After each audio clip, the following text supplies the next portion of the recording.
ঠাকুরগাঁয়ে উপজেলা বিএনপির দ্বিবার্ষিক কাউন্সিলের ফলাফল ঘোষণাকে কেন্দ্র করে দলের মহাসচিব মির্জা ফখরুল ইসলাম আলমগীরের ছোট ভাই মির্জা ফয়সাল আমিনের ওপর হামলা চালিয়েছে বিক্ষুব্ধ নেতাকর্মীরা।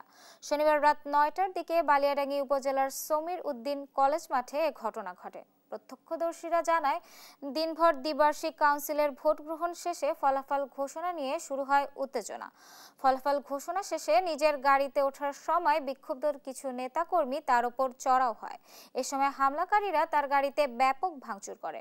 ঘটনাস্থলে পুলিশ ও উপজেলা প্রশাসন উপস্থিত হওয়ার আগেই হামলাকারীরা পালিয়ে যায়। পুলিশ ঘটনার সত্যতা নিশ্চিত করে তদন্ত শুরুর কথা জানান।